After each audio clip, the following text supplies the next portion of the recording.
रुकावटें आते हैं सफलता के राहों में, ये कौन नहीं जानता कि रुकावटें आते हैं सफलता के राहों में, ये कौन नहीं जानता, फिर भी वो मंजिल पा ही लेता जो हार नहीं मानता। नमस्कार दोस्तों, स्वागत है आप सभी का आपके अपने यूट्यूब चैनल आकाश अकेडमी पॉइंट में। तो प्यारे साथियों, आकांक्षा 40 का दोस्तों मैं प्रीवियस ईयर क्वेश्चन जो है 2020 का लेकर आया हूँ, जिस वीडियो में आप लोगों को कंप्लीट सोल्यूशन बताने वाला हूँ। तो इस वीडियो पर आप लोगों को बने रहना है। और देखिए, मैं आपको बता दूँ, यकीन मानिए आप लोग कि आप लोग का प्रीवियस ईयर क्वेश्चन से सल काफी ज्यादा क्वेश्चंस आने वाला है। तो PYQ यानी कि प्रीवियस ईयर क्वेश्चंस को करना बहुत ज्यादा आवश्यक है। यहाँ से आपको एक पैटर्न का अंदाजा मिलेगा कि क्वेश्चंस किस बेसिस पर पूछा जा रहा है, ठीक है। और आप लोग को इस में आप लोग हर एक चीज समझ में आएगा, टेंशन आपको नहीं लेना है। और इसकी PDF रही बात, आप लोग ज्यादा से ज्यादा बोलते रहते हैं कि सर हम लोग को PDF भी प्रोवाइड कीजिए आप। तो दोस्तों इसका अगर आप लोग टेलीग्राम पर जाएंगे तो टेलीग्राम पर दोस्तों 2019 का क्वेश्चन डाला हुआ है, 20 का भी देखने को मिल जाएगा, ठीक है, 22 का 23 का मिल जाएगा, ठीक है। और आप लोग को बता दें कि 23 वाला क्वेश्चन थोड़ा सा मेरे पास मतलब धुंधला टाइप का है, बाकी आप लोगों को मिल ही जाएगा, टेंशन आपको नहीं लेना है। तो आप लोग टेलीग्राम ज्वाइन कर लीजिए और व्हाट्सएप को ज्वाइन कर लीजिएगा, ताकि आप लोग को एक एक चीज बारीकी से जो है मिल जाएगा। तो देखिए दोस्तों, यहाँ पर आप लोग का पहला क्वेश्चन देखिए, आप लोग को यहाँ पर देखने को मिलेगा क्या 41 जैसे कि देखने को मिल रहा है, ठीक है। इससे पहले दोस्तों आप लोग का फिजिक्स का पेपर है, इससे पहले मतलब 1 से लेकर 40 तक जो है फिजिक्स का है, ठीक है। और यहाँ पर 41 से आप लोगों का क्या है, केमिस्ट्री का है। तो दोस्तों सबसे पहले हम लोग केमिस्ट्री को समझते हैं, क्योंकि केमिस्ट्री में बहुत ज़्यादा इंपॉर्टेंट सवाल है और हर एक चीज़ को करना जरूरी है। और इस टाइप का सवाल आप लोग के एग्जाम में भी देखने को मिलेगा। तो दोस्तों हम सॉल्यूशन कर रहे हैं किसकी, केमिस्ट्री की। तो पहला सवाल देख सकते हैं आप लोग, पहला सवाल में क्या है, इंग्लिश हिंदी दोनों से यहाँ पर लिखा गया है, ठीक है। आप लोग टेंशन नहीं लीजिएगा, आप मैं हिंदी से बताऊं या फिर आप लोग को इंग्लिश से बताऊं, कोई दिक्कत ही नहीं, क्योंकि दोनों लैंग्वेज से आप लोगों को देखने को क्वेश्चन आप लोग को मिल जाएगा, ठीक है ना। तो चलिए दोस्तों, यहाँ पर हम लोग एक एक चीज़ को बारीकी से समझने का प्रयास करते हैं। और मैं बार बार और एक चीज़ बता दूँ, व्हाट्सएप और टेलीग्राम ज्वाइन करके जरूर रख लीजिएगा, ठीक है। तो देखिए दोस्तों, यहाँ पर क्वेश्चन में बोल रहा है सिंपल, क्या है कि किस अभिक्रिया में हाइड्रोजन ऑक्सीकृत हो रहा है। यहाँ पर आपको बताना है कि यहाँ पर हाइड्रोजन का क्या हो रहा है, ऑक्सीकृत हो रही है। इन चार को ऑप्शंस के अकॉर्डिंग आप लोग का कौन सा सही होगा। तो दोस्तों सिंपल देखो, अगर आप लोग देखना चाहो, मतलब यहाँ पर हाइड्रोजन का ऑक्सीकरण आपको बताना है, तो थोड़ा सा ध्यान से देखोगे। देखिए यहाँ पर CEO है, देखिए यहाँ पर CEO हट चुका है, ये तो होगा नहीं। तो देखिए यहाँ पर हाइड्रोजन है, लेकिन यहाँ पर देखो हाइड्रोजन जुड़ चुका है, ठीक है। तो इसका राइट आंसर ऑप्शन नंबर 2 हो जाएगा, जो कि आप लोग देख पा रहे हो। और यहाँ पर आप लोग का ऑक्सीडेशन और रिडक्शन दोनों हो रहा है, ठीक है। इस चीज को आप लोग याद रखेंगे। और इसके लिए दोस्तों सबसे ज्यादा इंपॉर्टेंट जो कंसेप्ट होता है, ठीक है, इसके लिए जो आप लोग का इंपॉर्टेंट कंसेप्ट होता है वो आपको ऑक्सीडेशन नंबर पढ़ना होता है, ठीक है। तो ऑक्सीडेशन नंबर में आप लोग को इसका एक सेपरेट वीडियो प्रोवाइड करूंगा, जो कि आप लोग का होने वाला है 30 मिनट का वीडियो होने वाला है। जिस वीडियो आप लोग इस वीडियो के बाद अगर आपका कमेंट आता है कि सर आप सर बता दीजिए हम लोगों को, तो जरूर मैं आप लोगों को प्रोवाइड करा दूंगा। देखिए इस वीडियो में मैं अगर आपको छोटा सा जानकारी दे दूंगा, तो आपको जो है ना बहुत सारा दिक्कतें आएंगी, ठीक है। यहाँ पर आपको बहुत सारा ऑक्सीडेशन नंबर में आपको यूं ही नहीं होगा, वहाँ पर हर एक चीज़ का बहुत सारे तत्वों के कितने कितने ऑक्सीडेशन है, हर एक चीज़ को बताऊंगा। उसके बाद उसके क्वेश्चन भी प्रैक्टिस कराऊंगा, ताकि आप लोग का हर एक चीज़ क्लियर हो जाए। इस कारण से यहाँ पर मैं पहला क्वेश्चन पे भी जो एक मेन कंसेप्ट है ऑक्सीडेशन नंबर का, जिसको मैं अगले वीडियो पे समझाऊंगा, आपको टेंशन बिल्कुल भी नहीं लेना है। तो फिलहाल के लिए इस क्वेश्चन का जो राइट आंसर होगा ऑप्शन नंबर आपके पास 2 हो जाएगा, जैसा कि आप लोग देख पा रहे हो, ठीक है ना। चलिए, यहाँ पर वही चीज़ बोला जा रहा था, इंग्लिश से भी आप लोग अगर देखना चाहें तो वही चीज़ बोला गया था। यहाँ पर व्हिच इज द रिएक्शन जो है आपको बताना है, जो कि यहाँ पर हाइड्रोजन बीइंग ऑक्सीडाइज, ठीक है, हाइड्रोजन के यहाँ पर ऑक्सीकृत, ठीक है। तो चलिए नेक्स्ट क्वेश्चन की ओर बढ़ते हैं और नेक्स्ट क्वेश्चन को हम लोग बारीकी से देख लेते हैं। तो दोस्तों यहाँ पर नेक्स्ट क्वेश्चन देख सकते हैं, यहाँ पर क्या है, क्वेश्चन नंबर आपके पास 42 में साफ साफ बताए जा रहे हैं। यहाँ पर देखिए क्वेश्चन में सिंपल क्वेश्चन के रूप में देखिए क्या है, यहाँ पर आप लोग देखिए किसी चीज़ों में जो है ना हिंदी पर आप लोग नहीं जाइएगा, किसी में आप लोग क्या करिए, इंग्लिश को भी थोड़ा सा ध्यान दीजिएगा, ठीक है। यहाँ पर देखो निम्न अभिक्रिया में से देखिए, अगर इसको पढ़ोगे तो आपको कुछ भी समझ में नहीं आएगा, लेकिन इंग्लिश में देखोगे रेडॉक्स रिएक्शन, ठीक है, इनमें से कौन रेडॉक्स रिएक्शन है ये आपको बताना है। तो सिंपल क्वेश्चन है सर, इसमें आपको कोई भी माथा खराब नहीं करना है, ठीक है। यहाँ पर अगर देखोगे अपचोपचाई अभिक्रिया, इसको तो थोड़ा सा आप लोग समझ में ही नहीं आएगा, लेकिन अगर आप लोग इंग्लिश से देख लेंगे तो आप लोग को बारीकी से समझ में आ जाएगा, ठीक है। तो यहाँ पर देख सकते हैं आप लोग रेडॉक्स रिएक्शन लिखा हुआ है, ठीक है। तो चलिए अगर आप लोग रेडॉक्स रिएक्शन की बात करेंगे तो देखिए ऑप्शन नंबर 1 जो है ये आप लोग लोग का जो है द्विविस्थापन अभिक्रिया है तो ये भी हमारा होगा नहीं, ठीक है। क्योंकि आप लोगों को मैंने पहले बताया था कि अगर दो गो यौगिक देखने को मिल जाएगा, दो गो यौगिक अगर अभिक्रिया करेगा है ना, दो गो यौगिक अगर अभिक्रिया करेगा तो इसमें आप लोगों का द्विविस्थापन बन जाता है, ठीक है। चलिए पहला सवाल तो हो गया। 42 में ये जो सवाल दिया गया आप लोग जैसे कि यहाँ पर देख पा रहे हो, ठीक है। इसमें अगर थोड़ा सा अगर ध्यान से बात करेंगे अगर आप लोग, ठीक है, तो यहाँ पर क्या था, आप लोगों का रेडॉक्स रिएक्शन पूछ रहा था, तो पहला वाला ऑप्शन तो हमारा हुआ नहीं। अगर आप लोग देखेंगे अगले ऑप्शंस को तो ये भी हमारा होगा नहीं, ठीक है। लेकिन अगर आप वो लोग देखोगे ऑप्शन नंबर 3 को तो ये आपके पास बिल्कुल करेक्ट आंसर हो जाएगा, जैसा कि आप लोग देख पा रहे हो, है ना। ये क्या है, रेडॉक्स रिएक्शन है। आप लोग देखिए यहाँ पर सोडियम है, इसमें देखिए ऑक्सीजन जुड़ रहा है, ठीक है।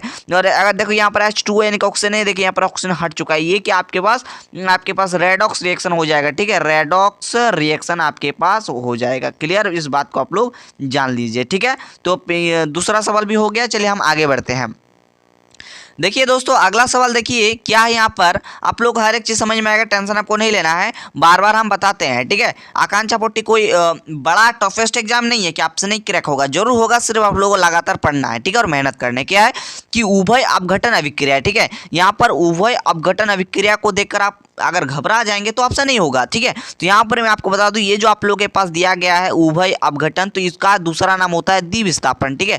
उभय अपघटन अभिक्रिया, ठीक है। इसका जो दूसरा नाम होता है, इसका दूसरा नाम क्या होता है सर, तो इसका दूसरा नाम होता है द्विविस्थापन अभिक्रिया, ठीक है। इसका दूसरा नाम क्या होता है, द्विविस्थापन अभिक्रिया, ठीक है।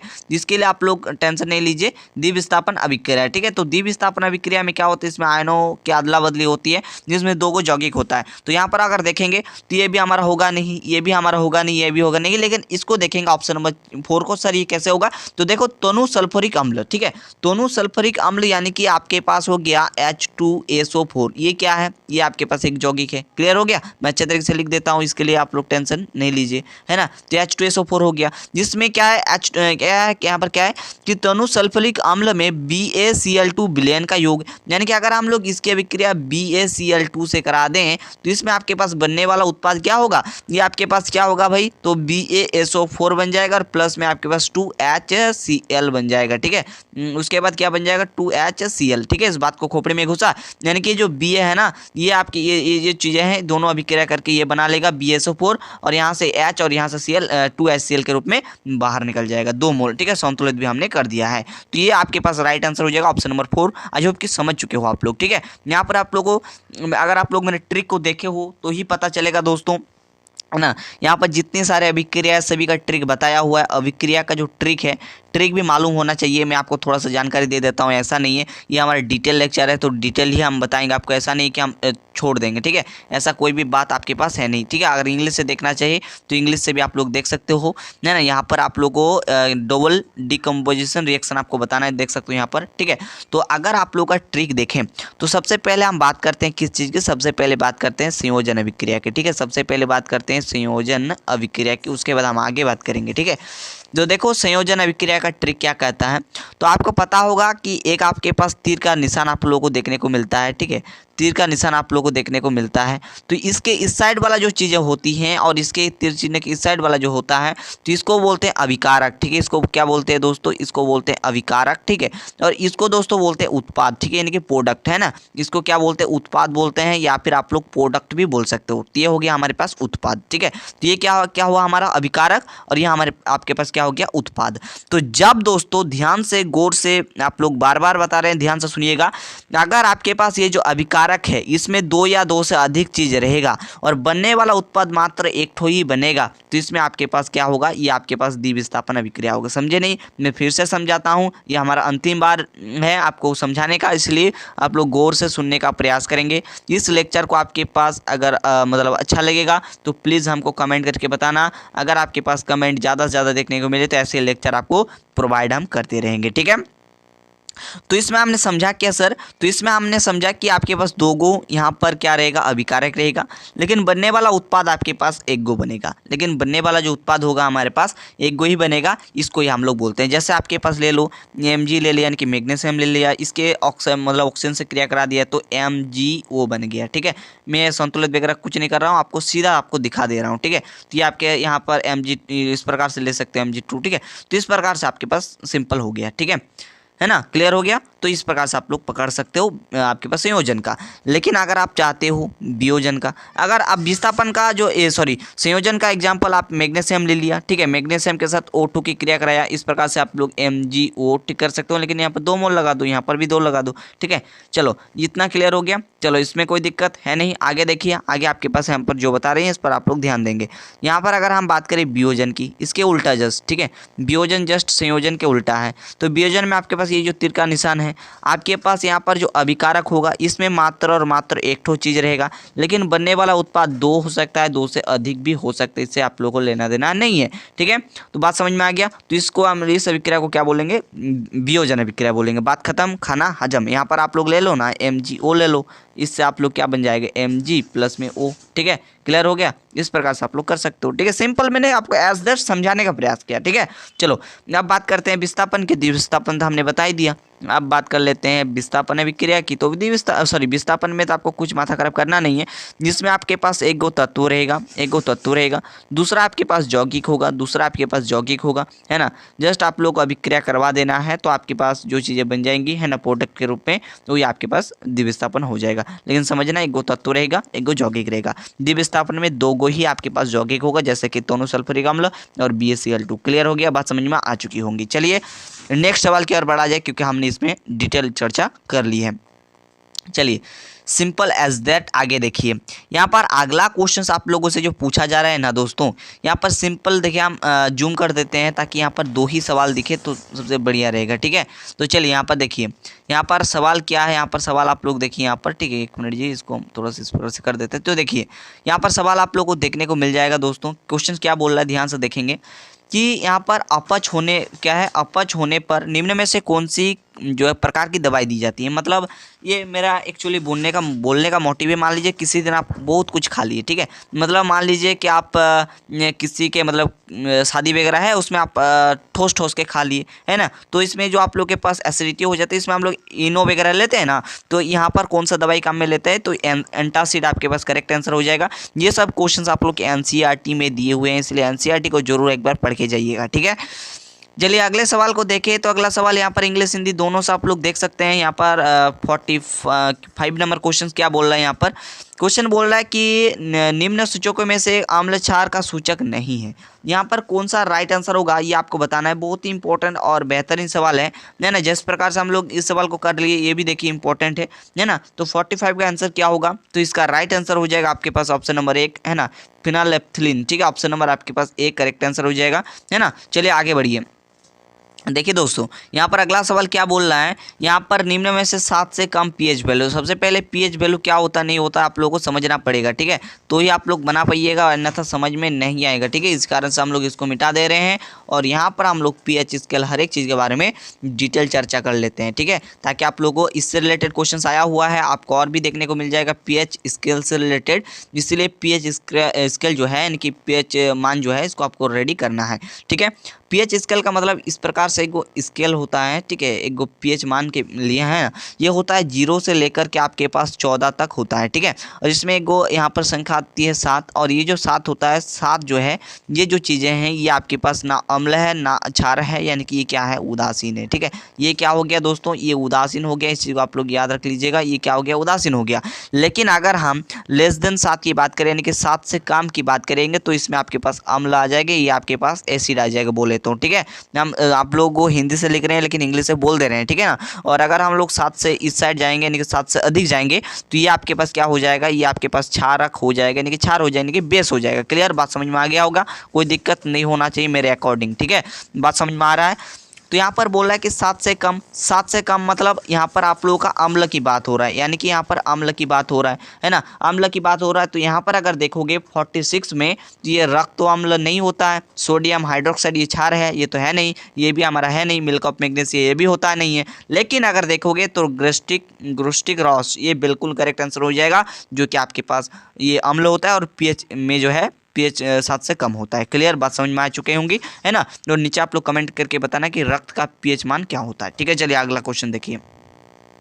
यहाँ पर देखिए अगला क्वेश्चन यहाँ पर 47 में क्या पूछा गया है, तो 47 में पूछा गया कि निम्न यौगिकों में से कौन जो है यहाँ पर जो क्वेश्चन पूछा गया ना दोस्तों, क्वेश्चन पूछा गया कि यहाँ पर जो बेकिंग पाउडर है इसका जो मुख्य अवयव है क्या है, ठीक है। तो कौन बेकिंग पाउडर का जो मुख्य अवयव है कौन से हैं, ये आप लोगों से पूछा जा रहा है। इंग्लिश वाले आप लोग यहाँ से देख लीजिए, मैं दोनों लैंग्वेज से पढ़ूंगा तो जो है ना थोड़ा सा दिक्कतें होंगी। किस प्रकार से दिक्कत है, दोनों लैंग्वेज से पढ़ूंगा, वीडियो का लेंथ भी बड़ा होगा। सिर्फ आप लोग कंसेप्ट पे जाइए बस, और कुछ चीज़ आपको देखना नहीं है, ठीक है। तो आपका एग्जाम भी MCQ ही होने वाला है, ठीक है। चलिए यहाँ पर अगर बेकिंग पाउडर के अगर मुख्य अवयव की बात करें तो इसमें सिंपल एज दैट, आपको कुछ सोचना नहीं है। तो इसका जो मुख्य अवयव होते हैं बेकिंग पाउडर जो है, इसका मुख्य अवयव क्या होगा, यहाँ पर सोडियम हाइड्रोजन कार्बोनेट है ना, सोडियम हाइड्रोजन कार्बोनेट, इसे हम लोग क्या बोलते हैं, सोडियम बाइकार्बोनेट के नाम से जानते हैं ना। तो आपके पास option number A correct answer हो जाएगा। देखिए अगला क्वेश्चन भी इंपॉर्टेंट है, इसको भी यहाँ पर मैं नहीं बताऊंगा कंसेप्ट हो, ठीक है। क्या है कि निम्न में से कौन से तत्व में एसिडिक ऑक्साइड, ठीक है, एसिडिक ऑक्साइड कौन बनाता है, इसका कॉन्सेप्ट फिलहाल बता देता हूँ, क्योंकि आप लोगों को ऐसे डायरेक्ट आंसर से पता आप लोगों को नहीं चलेगा, ठीक है ना। तो यहाँ पर थोड़ा सा देखें कि कौन, ये जो आपके पास एक गो होता है धातु, ठीक है, एक गो होता है क्या, एक गो होता है धातु और एक गो होता है आपके पास अधातु, ठीक है, एक गो क्या होता है अधातु होता है, ठीक है ना। तो इसमें से ये जो धातु होता है, धातु किस प्रकार से ऑक्साइड बनाता है और अधातु किस प्रकार से ऑक्साइड बनाता है, ये आपको पता होना चाहिए। क्या होना चाहिए दोस्तों, ये आप लोगों को पता होना चाहिए, है ना। तो अगर देखें हम किस चीज़ की, तो हम देखें धातु की, तो ये आपके पास क्या होगा, और अधातु कैसा ऑक्साइड बनाता है। तो अधातु की बात करेंगे सबसे पहले, तो ये दोस्तों आपके पास अम्लीय ऑक्साइड बनाता है, ठीक है। तो ये जो आपके पास अधातु है ये आपके पास क्या बनाता है, मतलब एसिडिक यानी कि अम्लीय ऑक्साइड, ठीक है। ये क्या बनाता है, अम्लीय ऑक्साइड बनाता है, ठीक है, अम्लीय ऑक्साइड, ठीक है, अम्लीय ऑक्साइड बनाता है, ठीक है, ऑक्साइड, ठीक है, क्लियर हो गया। लेकिन अगर हम धातु की बात करेंगे तो ये धातु जो है ये क्षारीय ऑक्साइड, ठीक है, क्षारीय ऑक्साइड बनाता है, ठीक है, क्षारीय ऑक्साइड, ठीक है, इस प्रकार से याद रख लीजिएगा, क्षारीय ऑक्साइड ये बनाता है। क्लियर हो गया, बात समझ में आ गया। तो यहाँ से पकड़ो ना, यहाँ पर एसिडिक क्या बोल रहा है, एसिडिक ऑक्साइड बोल रहा है ना। तो यहाँ पर एसिडिक ऑक्साइड समझो, ये जो मैग्नीशियम है ये तो आपके पास क्या है, धातु है, सोडियम भी धातु है, एल्यूमिनियम भी धातु है, मगर जो है फॉस्फोरस क्या, ये जो पी है आप लोग देख पा रहे हो, ये जो पी ये क्या है, ये तो धातु नहीं है बाबू, ये तो धातु नहीं है ना। तो ये आपके करेक्ट आंसर हो गया ऑप्शन नंबर 3, ठीक है, ऑप्शन नंबर 3 आपके पास करेक्ट आंसर हो गया। कंसेप्ट समझ में भी आ गया होगा। चलिए अगला क्वेश्चन देखिए, यहाँ पर अगला क्वेश्चन क्या बोल रहा है कि 1 बिलियन लाल लिटमस पत्र को नीला में बदल देता है, उसका पीएच मान क्या होगा। इंग्लिश वाले स्टूडेंट्स आप लोग यहाँ से देख ले, यहाँ से भी देखिए एक प्रकार का सॉल्यूशन है जिसमें आप लोग का जो रेड है उसको ब्लू में क्या बोल रहा है, बदल दे रहे हैं, ठीक है। वही चीज़ देखो यहाँ पर बोल रहे हैं, जो लाल है, सॉरी हाँ, लाल को क्या ब्लू यानी कि नील, ठीक है, रेड को नीले में बदल रहे हैं, ब्लू में बदल रहे हैं, ठीक है। तो ध्यान से आप लोग समझ लीजिए, एक कंसेप्ट होता है, एक ट्रिक होता है, ट्रिक पर जाइएगा तो जल्दी समझ में आएगा, ट्रिक पर नहीं जाइएगा तो जल्दी समझ में नहीं आएगा। तो ये जो अम्ल होता है, एक गो आपको पता होगा ये अम्ल होता है, ठीक है, यहाँ पर एक गो अम्ल होता है, एक गो क्षार होता है, नहीं तो आप देखो क्लियर हो जाएगा। देखो इसमें लास्ट में इसमें देखोगे तो ये पहले में क्या है, लॉ है, यानी कि लाल करेगा, ठीक है। ये जो लॉ देख रहे हो ना आप लोग, ये लाल करेगा, किसको लाल करेगा ये तो आपको पता नहीं है ना। ये जो देख रहे हैं लॉ लास्ट में, तो ये किसको लाल करेगा। तो दोस्तों ये आप लोगों का क्या करेगा दोस्तों, इसका सिंपल कंसेप्ट है, इसका सिंपल कंसेप्ट है दोस्तों, ये नीला को दोस्तों क्या करता है, नीला को जो है लाल में बदल देता है, नीला को लाल में बदल देता है, ठीक है। तो नीला को लाल में बदलने का काम कौन करता है दोस्तों, तो ये सिंपल एज दैट, तो ये कर देता है कौन, तो ये सिंपल एज दैट हो जाएगा आपके पास, ये बदल देता है अम्ल, ठीक है, अम्ल बदल देता है। वहीं क्षार की बात कर देंगे, सॉरी वहीं क्षार की बात करें, क्षार, ठीक है। तो ये क्या करता है, देखो क्षार की हम बात कर लेते हैं, ठीक है, क्षार की बात कर लेते हैं। तो ये सिंपल, ये लाल को क्या करेगा, लाल को क्या करेगा, नीला में बदल देगा, नीला में बदल देगा, बात खत्म, खाना हजम, ठीक है, क्लियर हो गया, बात समझ में आ गया। तो यहाँ पर अम्ल देखो आपको बताए हैं कि ये जो 7 होता है 7 में उदासीन, 7 से कम आएंगे तो अम्ल देखने को मिलेगा। और इस साइड जाएंगे तो ये आपके पास क्या देखने को मिलेगा, 7 से ज़्यादा जाएंगे तो ये क्षार देखने को मिलेगा। क्लियर हो गया। तो यहाँ पर बोल रहा है कि लाल को नीला में बदलने का काम हो रहा है, ठीक है। तो यहाँ पर देखेंगे तो यहाँ ये पहला चीज़ हो गया कि ये जो है नीला को लाल में बदलता है और क्षार जो है लाल को नीला में बदलता है। तो यहाँ पर लाल लिटमस को किस में बदल रहे हैं, नीला में बदल रहे हैं, यानी कि कंसेप्ट लग रहा है क्षार का, ठीक है, कंसेप्ट लग रहा है क्षार का। इतना तो आप लोगों को क्लियर हो गया अब, ठीक है। अब देखिए आपके पास क्या हो गया, पीएच स्केल हुआ, ये 7 हुआ, अब 7 से अधिक की बात हो रहा है, तो 2 तो 7 से अधिक है नहीं, 7 तो उदासीन होता है, ये 4 तो 7 से अधिक है नहीं, लेकिन ऑप्शन नंबर 4 जो है 9 है, जो कि 7 से अधिक है, ये क्या होगा, 4 होगा। क्लियर हो गया। मैं पूरी तरीके से मैं अपना जान डाल करके पढ़ा रहा हूँ दोस्तों। अगर आप लोग पढ़ना चाहिए तो पढ़िए, है ना, और वीडियो को लाइक वगैरह कर दीजिए ताकि मोटिवेशन हमारा बढ़ते रहेगा। ठीक है, ये सेशन आप लोगों को छोटा मत समझिएगा, बहुत बड़ा लेक्चर है। ठीक है, और आगे आपको ऐसी वीडियोज मिलेंगी। ठीक है, देखिए 50 नंबर में क्या बोल रहा है कि सोडियम एसीटेट का जलीय घोल बदल देता है। तो सिंपल क्वेश्चन है, जो सोडियम एसीटेट है ना, ये जो है जलीय घोल में क्या बदल देते हैं। तो ये सिंपल है, ये जो लाल को नीला में बदल देते हैं। अगर आप लोग एनसीईआरटी पढ़े होंगे तो आप लोग आसान लग रहा होगा, अगर एनसीईआरटी नहीं पढ़े होंगे तो थोड़ा सा दिक्कतें हैं बाबू, है ना, तब तो याद करना पड़ेगा, जिसको मैं और क्या कैसे तोड़ करके बताऊं, है ना। है तो आप लोग क्या करिए, जो आपके पास एनसीईआरटी है अम्ल क्षारक तथा लवण, उसको पढ़ डालिए। ठीक है, चलिए अब एनालिसिस कीजिए भाई कि क्वेश्चन कहाँ से पूछ रहा है। देख रहे हो अम्ल क्षारक से कितना क्वेश्चन पूछ रहा है। ठीक है, देखिए क्या है कि निम्न धातुओं में से कौन दोनों सल्फ्यूरिक अम्ल के साथ अभिक्रिया कर हाइड्रोजन मुक्त नहीं करेगा। ठीक है, तो कौन हाइड्रोजन मुक्त नहीं करेगा, 51 का आंसर क्या होगा। तो देखिए यहाँ पर जो सिल्वर होगा ये बिल्कुल इसका करेक्ट आंसर हो जाएगा। ठीक है, चलिए आगे यहाँ पर अगला क्वेश्चन आपके पास क्या पूछा जा रहा है। तो यहाँ पर अगला क्वेश्चन है कि प्रगलन की प्रक्रिया डैश के निष्कर्षण से संबंधित है। तो दोस्तों इसका जो करेक्ट आंसर हो जाएगा क्या हो जाएगा आपके पास, तांबा इसका बिल्कुल राइट आंसर हो जाएगा। चलिए दोस्तों अगले सवाल की ओर बढ़ते हैं। तो यहाँ पर अगला सवाल आप लोग देखिए, यहाँ पर अगला जो सवाल है यहाँ पर क्या पूछा जा रहा है क्वेश्चंस में। ठीक है, तो क्वेश्चन सिंपल देखिए, यहाँ पर हम हिंदी से दिखा रहे हैं तो आपको इंग्लिश से आप लोग वहाँ से देख लेना, जो इंग्लिश वाले स्टूडेंट्स है। ठीक है ना। तो देखिए क्या है कि निम्न धातुओं में से किसकी जो मिश्र धातु है वो हल्की होती है, जिसका उपयोग हवाई जहाज बनाने के लिए किया जाता है। तो सिंपल हो जाएगा इसका एल्यूमिनियम। ठीक है, यानी कि आपको देखिए यहाँ पर ऑप्शन नंबर 3 करेक्ट आंसर हो जाएगा। ठीक है, चलिए हम लोग नेक्स्ट सवाल की ओर बढ़ जाते हैं। तो देखिए अगला सवाल आपके पास क्या पूछा जा रहा है। आप लोग दोस्तों वीडियो को लाइक कमेंट एंड शेयर करते रहिए ताकि हर एक विद्यार्थी के पास पहुंच जाए। ठीक है ना, जल्दी से आप लोग देखिए, एक जो है ना सेशन आप लोगों के लिए काफ़ी इंपॉर्टेंट है। अगर आपका इसी प्रकार से कमेंट और सपोर्ट आता है तो ऐसा वीडियो आप लोगों को मिलता रहेगा। देखिए यहाँ पर अगला सवाल देखिए क्या बोल रहा है कि निम्न धातुओं में कौन एसिडिक ऑक्साइड बनाता है। तो वही कंसेप्ट सर, है ना, जो अभी मैंने आपको थोड़ी देर पहले बताए थे कि जो एक धातु का कंसेप्ट होता है। ठीक है, एक धातु होता है। ठीक है, धातु में क्या होता है, एक अधातु होता है। तो अधातु में क्या होता है, ठीक है, अधातु में क्या होता है। ठीक है, ये आप लोगों को याद रखना होगा। ठीक है, अधातु, है ना। तो धातु में कौन सा ऑक्साइड होता है, धातु में कौन सा ऑक्साइड होता है, ये आपको अभी मैंने थोड़ी देर पहले ही बताया।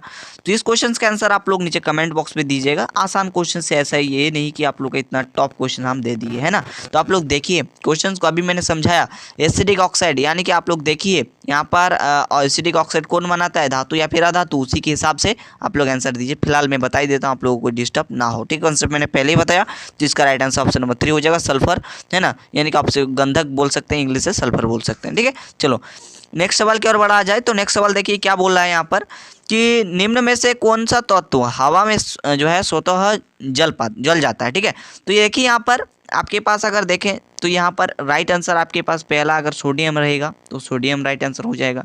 अगर मैग्नीशियम रहेगा तो ये भी आप लोगों के पास आग जो है, खाली इन लोगों को छोड़ दिया जाए तो ये आग पकड़ लेगा, है ना। इसीलिए देखिए सोडियम को पता होगा, इसको केरोसिन के तेल में डुबो कर रखा जाता है। ठीक है, तो यहाँ पर मैग्नीशियम है ना, तो ये करेक्ट आंसर हो जाएगा। ठीक है, चलो देखिए यहाँ पर अगला सवाल पूछा जा रहा है यहाँ पर कि एक तत्व ऑक्सीजन के साथ अभिक्रिया कर उच्च गलनांक के एक यौगिक देता है। यह यौगिक जल में भी विलय है, यह तत्व संभावित है। ये कौन से किस प्रकार के तत्व होंगे, है ना। तो यहाँ पर 56 का जो राइट आंसर होगा वो कैल्शियम करेक्ट आंसर हो जाएगी, जिसको आपको याद रखना होगा। ठीक है, आप लोग एनसीईआरटी को जरूर पढ़ के रखिए कि उस क्वेश्चन उसी से ज़्यादातर फंस रहा है। ठीक है, ये क्या है कि खाना रखने वाला डिब्बा टीन से विलोपित रहता है, जस्ता से नहीं, क्यों। तो देखिए आपके पास जो खाना जो रखने वाला जो डिब्बा है वो टिन से विलोपित है, लेकिन जस्ता से नहीं। इसका सिंपल एक कारण होता है ना। इसका कारण क्या है, तो 57 का जो राइट आंसर होगा ऑप्शन नंबर 3 होगा कि जस्ता जो है टिन से अधिक जो है अभिक्रियाशील होता है। यहाँ पर मैं एक टॉपिक आपको सजेस्ट कर देता हूँ, जिसको अभी आपको करके रखना है। ठीक है, आपको अभी करके रखना है। ठीक है, टॉपिक मैं कुछ सजेस्ट करते जाऊँगा। देखिए पहला चीज़ एक सक्रियता श्रेणी वाला टॉपिक आता है, तो उसको जरूर करके रखिए, है ना। जो आपको भाई मैंने आपको बताया कि धातु में एसिडिक और है ना क्षारीय ऑक्साइड और ये अम्लीय ऑक्साइड जो पूछा जा रहा है, इन दोनों को कवर करके रखिए, किसी भी हालत में इन लोगों को मत छोड़िए। और जो तत्व का आवर्त वर्गीकरण है उसको भी करके रखिए। ठीक है, चलिए देखिए अगला सवाल आपके पास क्या बोल रहा है, देखिए सिंपल क्वेश्चन है, समझोगे तो ठीक है। क्या है यहाँ पर C2H6 का आणविक सूत्र के साथ इथेन में है, ठीक है। तो इसमें कितने संयोजन बंद है, तो इसके स्ट्रक्चर सबसे पहले बनाने होंगे, है ना। तो स्ट्रक्चर बनाने होंगे, तो स्ट्रक्चर के लिए हम लोग थोड़ा सा जगह भी चाहिए होंगी, है ना। तो जगह के लिए हम इसको थोड़ा सा मिटा दे रहे हैं और उसके बाद यहाँ पर जगह कर लेते हैं, ताकि आप लोग को बारीकी से हम यहाँ से बता सकें, समझा सकें, ठीक है। समझ में आ रहा है तो जरूर लाइक कमेंट एंड शेयर आप लोग करते रहिए, ऐसे महामैराथन वीडियोज मिलेंगी, ठीक है। यहाँ पर क्या है, तो यहाँ पर है C2H6, ठीक है, ये है। तो इसका स्ट्रक्चर आप लोग बनाइए, सबसे पहले 2 कार्बन बना लीजिए, इस प्रकार से मैंने 2 कार्बन बना लिया, ठीक है। और कार्बन जो है पता होगा कि जो कार्बन है ये हमेशा 4 बंध द्वारा जुड़े होते हैं, 4 बंध द्वारा ये बना सकता है, कुछ भी हो जाए ये कभी 5 बंध नहीं बनाएगा, इस चीज़ को याद रखेंगे। तो 4 बंध, ये एक बंद कर दी, ये एक बंद कर दी, 2 बंद हो गया, ये एक बंद कर दी, 4 बंद। और ये वाला जो बंद है ना, ये वाला जो मिडिल में देख रहे हैं ना, ये इसके लिए भी काम है, इसके लिए भी, इस कार्बन के लिए भी काम करेगा, ठीक है। तो ये 4 हो गया, तो इसमें भी 1 हो गया, 2 हो गया, 3 हो गया, और ये इसको पकड़ लो 4 हो गया, है ना। लेकिन ये जो बॉन्ड है ये इसके लिए भी काम का है, इसके लिए भी काम का है, ठीक है। तो चलिए यहाँ पर हाइड्रोजन भर दीजिए, यहाँ पर हाइड्रोजन भर दिया, ठीक है। यहाँ पर इस प्रकार से मैंने हाइड्रोजन दे देते हैं, इसमें आप लोगों को क्या करना है, हाइड्रोजन जोड़ना है ना, जिसमें सिंपल, और तो कुछ काम है नहीं, है ना, और तो कुछ काम है नहीं, है ना। हम लोग क्या करेंगे, हाइड्रोजन यहाँ पर जोड़ देंगे, है ना। अब गिन लीजिए, देखो 3 गो हाइड्रोजन, फिर देखो 3 गो हाइड्रोजन, यानी कि 6 गो हाइड्रोजन हो गया और 2 गो कार्बन है। इस प्रकार से हमने स्ट्रक्चर को बना लिया। अब स्ट्रक्चर बना लिया, अब देख लीजिए 1 गो बॉन्ड, 2 गो, 3 गो, 4 गो, 5 गो, 6 गो, 7 गो, यानी कि क्या बनाएगा, 7 सहसंयोजी बंध बनाएगा, यानी कि ऑप्शन नंबर 2 जो होगा ये बिल्कुल करेक्ट आंसर हो जाएगा। इस चीज़ को आप लोग याद रख सकते हो, ठीक है। चलिए अगले सवाल की ओर बढ़ जाते हैं। देखिए दोस्तों, यहाँ पर अगला क्वेश्चन क्या है कि खाना बनाते समय यदि बर्तन के नीचे का भाग जो है बाहर में काला हो जाता है, इसका तात्पर्य क्या है। तो 59 का जो राइट आंसर होगा ऑप्शन नंबर 2 हो जाएगा, ईंधन पूर्ण रूप से नहीं जलता है, ठीक है। तो देखिए यहाँ पर अगला सवाल क्या बोल रहा है, तो यहाँ पर अगला सवाल बोल रहा है कि न्यूलैंड्स के अष्टक नियम के अनुसार 2 एकसमान तत्वों के बीच x जो है, ठीक है, 2 एकसमान के बीच में x तत्व है, तो x का सही मान आपको बताना है। देखो कितना सिंपल क्वेश्चन है, देखिए हम लोग इसको कितने आसान तरीके से हम लोग बनाने का प्रयास करेंगे। तो देखिए अष्टक नियम के अकॉर्डिंग हम करते हैं, देखिए 1 2 3 4 5 6 7 8, ठीक है। ये जो 8 को आप लोग मान लीजिए मैंने यहाँ पर तत्व लिखा हूँ, ठीक है। इसमें जो पहला वाला तत्व होगा और ये जो हमारे पास, हम इसको इस प्रकार से बंद कर देते हैं तो बारीकी से समझ में आएगा। इन दोनों का, ये जो तत्व होंगे इन दोनों का गुणधर्म क्या है, समान है। अब इसके बीच में देख लीजिए 2 गो, 4 गो, 6 गो, ठीक है। तो यहाँ पर इसका x का जो सही मान होगा ऑप्शन नंबर 1 होगा, x बराबर 6, ठीक है। बात समझ में आ गया। चलिए अगला क्वेश्चन बेमेल तत्व, ठीक है। बेमेल तत्व यहाँ पर कौन सा होगा, तो यहाँ पर 61 का आंसर क्या होगा, आप लोगों से पूछ रहा है। तो 61 का जो आंसर होगा ये कौन होगा, तो यहाँ पर स्ट्रोंशियम, ठीक है, ऑप्शन नंबर 3 करेक्ट आंसर हो जाएगा, ठीक है। चलिए यहाँ पर अगला सवाल देखिए इसकी अगर देखें तो क्या है कि निम्न में से कौन सा परमाणु संख्या वाला तत्व अभिलक्षण जो है अधात्विक है, ठीक है। यहाँ पर अधात्विक आपको बताना है, तो इसके लिए कंसेप्ट होता है, समझना पड़ेगा, ठीक है। इसके लिए अगर आप लोग कंसेप्ट समझ जाओगे तो जिंदगी में कभी सवाल में जो है ना आप लोग गलती नहीं करोगे, है ना। तो देखिए एक होता है धातु, यानी कि धात्विक, ठीक है, और एक होता है क्या हमारे पास सर, तो हम इसको थोड़ा सा मिटा ही देते हैं, ठीक है, तब बारीकी से समझ में आएगा। और हमारे प्रयास भी है आपको बारीकी से समझाएं, किसी भी चीज़ को थोड़ा सा नज़रअंदाज से हम लोग समझने का, जो इम्पोर्टेंट है उससे तो हम जरूर समझा रहे हैं, लेकिन जो समझने का इतना ज़्यादा है नहीं, वो आप लोग खुद पढ़े होंगे 10th में, तो उसको हम छोड़ते हैं। बाकी आप लोग को बाकी जो है समझाने का ही हमारा प्रयास मोटिव रहता है, ठीक है। तो ये जो है हम यहाँ पर भी आप लोग इसको छोड़ दीजिए, अब यहाँ पर हम लिख रहे हैं, ठीक है, यहाँ पर लिख रहे हैं, ठीक है। तो हमारा पहला क्या एक होता है धातु। धातु जो होता है ये क्या करता है सर, तो धातु जो है ना इसमें ये इलेक्ट्रॉन को क्या करता है, सॉरी ये इलेक्ट्रॉन का त्याग करता है, माफ़ कीजिएगा, है ना, ये इलेक्ट्रॉन का क्या करता है, त्याग करता है। लेकिन अधातु जो होता है, यानी कि अधातु जो है ये क्या करता है, इलेक्ट्रॉन जो है ग्रहण करता है। इलेक्ट्रॉन क्या करता है दोस्तों, ये इलेक्ट्रॉन को ग्रहण करता है। इलेक्ट्रॉन को क्या करता है, तो ये इलेक्ट्रॉन को ग्रहण करता है, इस चीज़ को आप लोग याद रखिए, है ना। तो यहाँ पर पूछ रहा है कि कौन सा तत्व का अभिलक्षण जो होगा वो आध्यात्मिक होगा, तो इसके लिए आप लोग याद रखेंगे इलेक्ट्रॉनिक विन्यास, ठीक है, इलेक्ट्रॉनिक विन्यास करना होगा, बस आपको और कुछ भी नहीं करना है। ये जो 12 है ना, तो इसको आप लिख सकते हैं 2,8,2, ठीक है। तो ये तो 2 इलेक्ट्रॉन का त्याग कर सकता है। फिर देखो 20 है ना, ऑप्शन नंबर बी में, तो ये भी देखोगे 2,8,2,8, ठीक है। इसमें तो आप लोग देखोगे तो इसमें तो कोई है नहीं। आगे देखिए यहाँ पर 13 का, तो ये क्या होगा 2,8, क्या होगा 3 होगा, है ना। और 16 का बना लेते हैं सबसे पहले। 16 के इसको हम लोग इस प्रकार से घिसका देते हैं तो 2,8, क्या हो जाएगा इधर 6 हो जाएगा। नहीं तो यहाँ पर अगर आप लोग ध्यान से देखोगे तो आपको पता चल जाएगा। ठीक है, यहाँ पर अधातु जो होता है वो इलेक्ट्रॉन को क्या करता है, ग्रहण करता है। ठीक है, और यहाँ पर जो धातु होता है वो इलेक्ट्रॉन का त्याग करता है, तो इसमें 3 इलेक्ट्रॉन का त्याग होगा।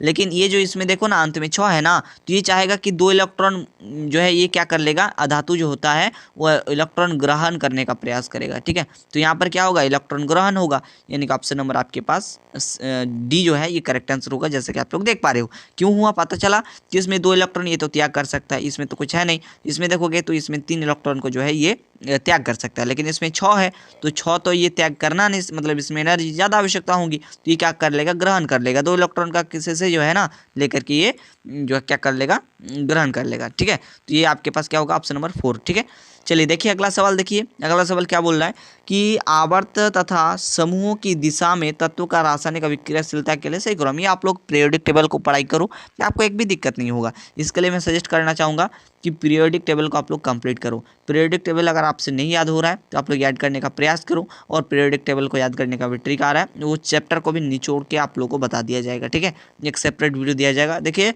जिसमें थोड़ा बहुत कंसेप्ट आता है उससे क्वेश्चन क्लियर होगा, लेकिन इसमें थोड़ा सा भी समझा दें तो आप लोग का कन्फ्यूजन बढ़ेगा। ठीक है, चलिए इसका राइट आंसर क्या होगा, जो 63 है इसका राइट आंसर ऑप्शन नंबर 2 हो जाएगा।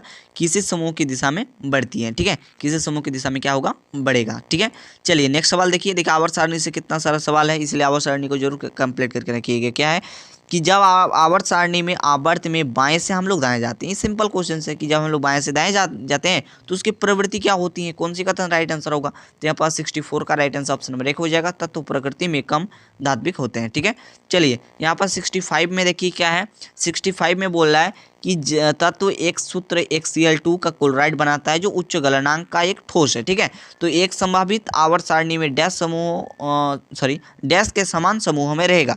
ठीक है, तो यहाँ पर 65 का जो राइट आंसर होगा ऑप्शन नंबर 2 हो जाएगा। मैग्नीशियम इसका करेक्ट आंसर हो जाएगा। ठीक है, चलिए आगे देखिए यहाँ पर इलेक्ट्रोलाइट्स क्या है, तो ये दोस्तों अम्ल क्षारक तथा लवण होगा या फिर क्या होगा, आप लोग कमेंट करिए। तो इसका राइट आंसर क्या होगा, जो 66 है इसका राइट आंसर ऑप्शन नंबर 4 होगा। अम्ल क्षार तथा लवण दोनों से तीनों होगा। ठीक है, चलिए देखिए यहाँ पर अगला सवाल क्या है कि जो पदार्थ अम्ल और क्षार दोनों के रूप में कार्य करता है तो उभयधर्मी हम लोग बोलेंगे। इसके लिए तो आप लोगों को कोई जाना ही नहीं है, सिंपल क्वेश्चन है। ठीक है, चलिए आगे देखिए क्या है, ग्रामीण क्षेत्र में जल का रोगाणुनाशन जो है किया जाता है, तो इसमें राइट आंसर क्या होगा, तो 68 का जो करेक्ट आंसर होगा क्लोरीन द्वारा इसका करेक्ट आंसर हो जाएगा। ठीक है, कुछ चीज़ें आप लोग याद रखिए। ठीक है, और देखिए आपको बता दें और चीज़, ये पदार्थ की जो चौथी अवस्था आप लोग पढ़े होंगे, एक तो होता है भाई ठोस। ठीक है, ये आप लोग पढ़े होंगे 9th में, ये सारी चीज़ें पढ़ाया जाता है। ठीक है, ठोस और आपके पास क्या होता है, द्रव होता है, और आप लोग पढ़े हो गैस। ठीक है, और पढ़े हो गैस। लेकिन पदार्थ की जो चौथी अवस्था होती है ना, वो हमारा प्लाज्मा होता है। इस चीज़ को आप लोग याद रखिएगा। ठीक है, चलिए इसका राइट आंसर प्लाज्मा हो गया। ठीक है,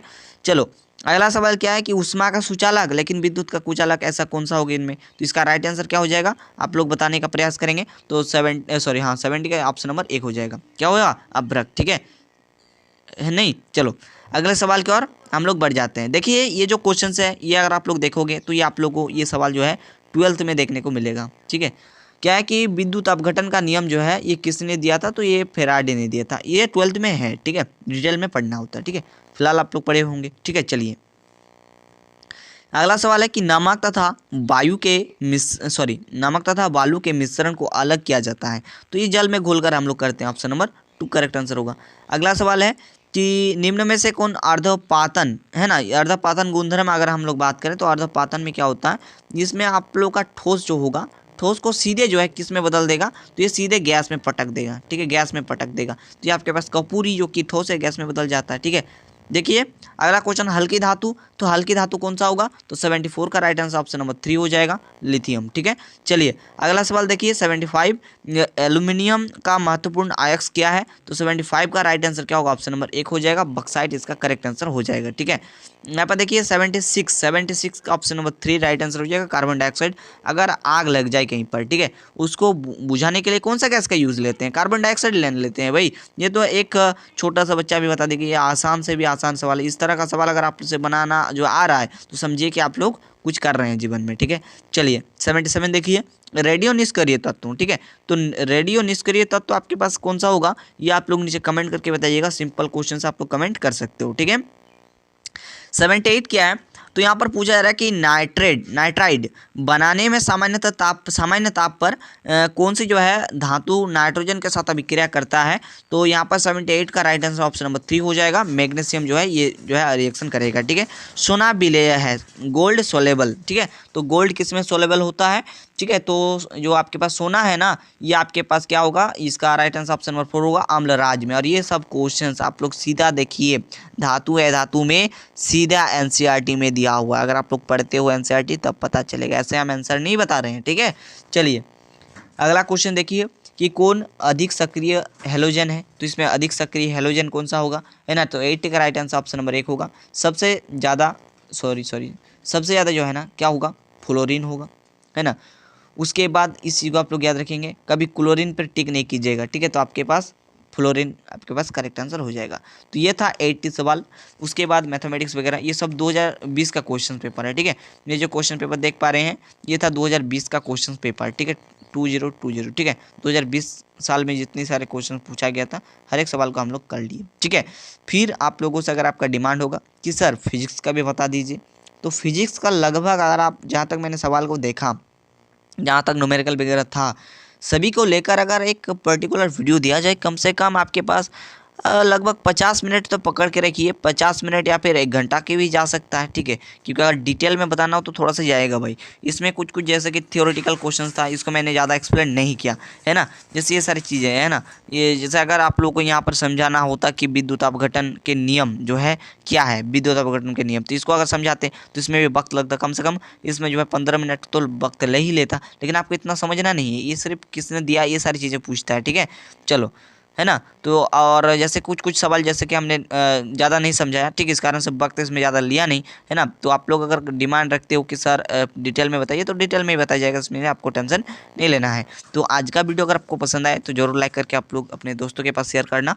जो पहला सवाल था इसमें कंसेप्ट आता है ऑक्सीडेशन नंबर, जिसको आगे बताया जाएगा। इसमें आपको घबराना नहीं है, ठीक है, कि लेक्चर नहीं दिया जाएगा, लेक्चर बिल्कुल दिया जाएगा, है ना। और आप लोगों से अंत में हम रिक्वेस्ट करेंगे कि आप लोग हमारे Telegram channel and WhatsApp channel जरूर ज्वाइन करके रखिए, है ना। दोनों को ज्वाइन करके रखिएगा, तो आपका पीडीएफ नोट्स में आप लोगों को दिक्कत नहीं होगी। जैसे इस क्वेश्चन का पीडीएफ, ठीक है, इस क्वेश्चन पेपर का कंप्लीट पीडीएफ आप लोगों को भेज दिया जाएगा, ठीक है, सेपरेटली भेज दिया जाएगा। और आप लोगों का भेजा हुआ भी है, ठीक है। जो बच्चे बोलते हैं कि सर नहीं हम लोग डाउनलोड कर पाते, तो फिर से एक बार डालवा देंगे ताकि आप डाउनलोड कर सको, ठीक है। तो इस वीडियो का एंड हम लोग एक शायरी से करना चाहेंगे। अजी ना संघर्ष ना तकलीफ तो क्या मजा है जीने में, ना संघर्ष ना तकलीफ तो क्या मजा है जीने में, बड़े बड़े तूफान भी थम जाते हैं जब आग लगे हो सीने में। तो दोस्तों आज की इस वीडियो को हम लोग इतना ही रखने का प्रयास करते हैं। फिर मिलेंगे नए और बेहतरीन लेक्चर के साथ। थैंक यू, जय हिंद, वंदे मातरम।